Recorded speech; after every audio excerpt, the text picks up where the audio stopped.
Selamat pagi anak-anak, apa kabarnya pada pagi hari ini? Semoga anak-anak tetap sehat ya, tetap semangat dan tetap menjaga kesehatannya di rumah. Jangan lupa untuk keluar tetap menggunakan masker, cuci tangan dan cuci kaki ya. Harus tetap hati-hati menjaga kesehatan kita saat kita berada di luar. Nah, seperti biasa sebelum kita memulai pembelajaran pada pagi hari ini, terlebih dahulu kita berdoa. Demi nama Bapa, Putra, dan Roh Kudus, amin. Bapa kami yang ada di surga, dimuliakanlah namamu, datanglah kerajaanmu, jadilah kehendakmu di atas bumi seperti di dalam surga. Berilah kami rezeki pada hari ini dan ampunilah kesalahan kami, seperti kami pun mengampuni yang bersalah kepada kami. Dan janganlah masukkan kami ke dalam pencobaan, tetapi bebaskanlah kami dari yang jahat. Amin. Demi nama Bapa, Putra, dan Roh Kudus. Amin. Pada pagi hari ini kita mempelajari tema 8 ya anak-anak tentang keselamatan di rumah dan perjalanan, subtema 3, aturan keselamatan di perjalanan pembelajaran yang ketiga.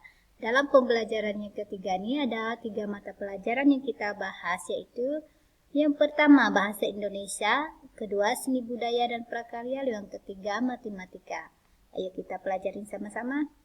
Yang pertama adalah pelajaran bahasa Indonesia dengan penggunaan tanda titik. Oke, materinya penggunaan tanda titik. Nah, anak-anak tentu masih ingat ya penggunaan tanda titik. Nah, kemarin materi sebelumnya sudah Guru bahas bahwa tanda titik itu digunakan pada akhir kalimat. Nah, saat kita mengakhiri kalimat, maka jangan lupa untuk menulis tanda titiknya. Nah, di sini tanda titik itu juga bisa digunakan pada nama orang. Nah, singkatannya tanda titik digunakan untuk singkatan nama orang. Contohnya, Bima Maulana Putra disingkat menjadi Bima M. P. Oke, kalau nama terlalu panjang itu maka disingkat. Bima M. Maulana kan, lalu dikasih titik, lalu P. Oke, Bima Maulana Putra. Nah, ini penggunaan titiknya bisa digunakan pada nama orang, akhir nama orang ya. Sekarang seni budaya dan prakarya dengan materinya membuat kerajinan dari bahan alam. Membuat kerajinan dari bahan alam itu apa saja ya? Bahan alam merupakan bahan yang berasal dari alam. Kita dapat menemukan bahan alam di sekitar kita, seperti cangkang telur dan daun kering, termasuk bahan alam. Bahan alam dapat digunakan untuk membuat kerajinan 3 dimensi. Nah, anak-anak perhatikan 3 dimensi. Nah, daun kering dan ranting-ranting yang sudah kering bisa anak-anak gunakan untuk membuat bunga atau membuat tumbuh-tumbuhan ya. Nah, di sini perhatikan contohnya dibuat ranting yang kecil, ada burungnya, burung pipit. Nah, ini terbuat dari daun yang kering tadi sama ranting-ranting yang mulai mengering. Nah, bagus kan? Lalu ini cangkang telur. Cangkang telur yang sudah tidak ada isinya ya, bisa kita gunakan untuk bermacam-macam bahan kerajinan 3 dimensi. Nah, anak-anak perhatikan sini ya. Nah, dibuat telur berwarna-warni, bisa dihias, bisa diberi kain flanel atau bermacam-macam warna-warni. Tinggal kita membuatnya ya.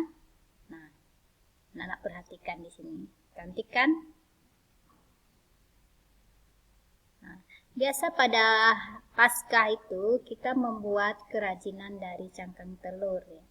Cangkang telur itu kita buat dengan berbagai macam bentuk. Ada yang dibuatkan boneka, apalagi dibuat gantungan. Banyak ya cangkang telur yang Yang kecil seperti telur puyuh bisa dibuat tirai atau gordennya. Itu bisa anak-anak gunakan. Cangkang, telur, dan daun kering itu termasuk 3 dimensi. 3 dimensi ya. Sekarang pelajaran matematika, menghitung lamanya waktu. 1 minggu sama dengan 7 hari, 1 bulan sama dengan 4 minggu, 1 tahun sama dengan 12 bulan.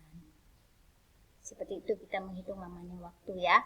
Nah, di sini di halaman 62, tema 8, di situ ada soal 5, soal matematika. Kerjakan soal-soal berikut dengan percaya diri. Nah, anak-anak kerjakan langsung di buku fokusnya ya. Hitung 9 minggu itu berapa hari. Lalu 35 hari itu berapa minggu, 56 hari itu berapa minggu, 3 minggu berapa hari, 7 minggu itu berapa hari. Oke, kerjakan langsung di fokusnya. Sampai di sini materi kita pada pagi hari ini. Sebelum kita mengakhiri, terlebih dahulu kita berdoa. Demi nama Bapa, Putra, dan Roh Kudus. Amin. Bapa kami yang ada di surga, dimuliakanlah nama-Mu, datanglah kerajaan-Mu, jadilah kehendak-Mu di atas bumi seperti di dalam surga. Berilah kami rezeki pada hari ini dan ampunilah kesalahan kami, seperti kami pun mengampuni yang bersalah kepada kami. Dan janganlah masukkan kami ke dalam pencobaan, tetapi bebaskanlah kami dari yang jahat. Amin. Demi nama Bapa, Putra, dan Roh Kudus. Amin. Selamat pagi dan Tuhan memberkati.